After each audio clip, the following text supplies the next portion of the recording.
Manipulation via shaming and guilt tripping, using the conscience of the neurotic against them, by the incomparable Dr. George Simon, PhD, from counselingresource.com.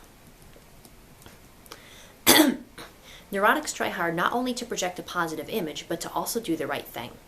Disordered characters know this very well, so when a person with a disturbed character wants to manipulate a good neurotic, all they have to do is somehow convince them that they've done wrong or behaved in a manner they should feel ashamed of.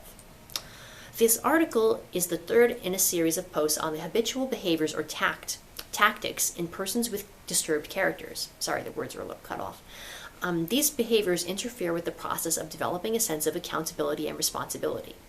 They also serve to manipulate others into exceeding to demands, as well as to manipulate the kinds of impressions others might form of their character.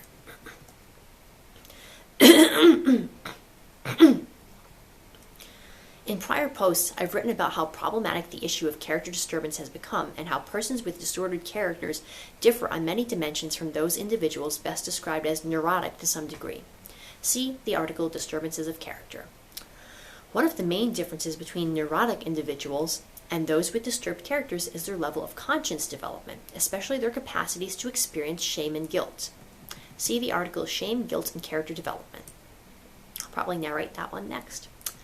A most ironic fact is that almost no one is as expert on the topic of neurosis as is the disturbed character. Individuals with disordered characters know full well that those with well-developed consciences tend to feel guilty easily if they think they've done something wrong.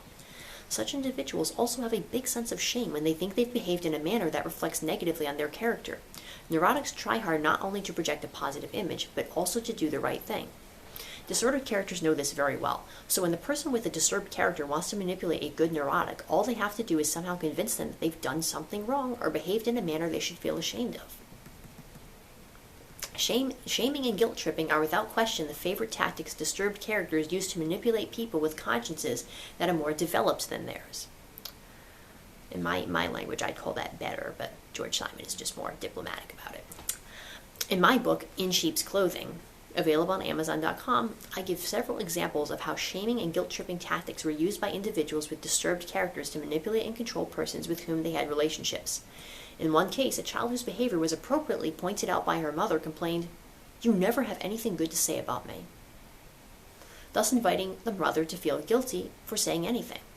In another case, a philandering husband whose wife had had enough of his behavior pointedly tried to convince her that she had not been sufficiently attentive to him, inviting her to feel ashamed of her performance as a wife.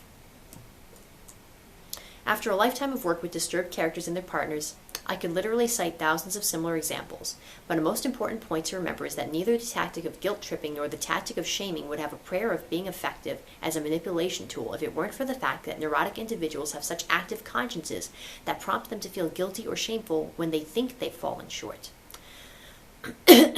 Just try using the tactics of shaming or guilt-tripping a disordered character. Their underdeveloped or sometimes even absent conscience makes it possible for them to hear your complaints without being even the slightest bit affected. The fact that these tactics are effective manipulation tools for one group of characters and not for the other testifies to some of the core differences between neurotic individuals and those with disturbed characters. Another important thing to recognize is that because disturbed characters use these tactics and understand why they work, they must necessarily understand completely the kinds of behaviors others frequently take issue with and why they take issue with them. In other words, this is me saying this, they know just the fuck what they're doing wrong. They are very aware of the kinds of things that most people regard as things to feel guilty or shameful about. The problem is that when they do such things, they feel neither shameful nor guilty. In fact, they persist in their behavior, actively resisting any submission to the standards with which they always try to browbeat others. Traditional perspectives have always tried to explain this by suggesting that the disturbed characters are blinded from insight into their hypocrisy by denial, and the tendency to project, both of which are purported to be unconscious defenses against emotional pain. The reality is that the disordered character is not blind, but rather very aware. He also knows full well what behaviors most other people regard as wrong and shameful, and he wants others to toe the line. The reason he doesn't play by the same rules is because he is a narcissist. If he is a narcissistic character, he feels entitled to do otherwise. See the article Neurosis versus Character Disorder, Self-Image Issues. I think I've narrated that one before. And if he's one of the aggressive characters, he simply fights to do as he pleases in defiance of the wishes of society. See, understanding the aggressive personalities. Thanks for watching. Or listening, whatever.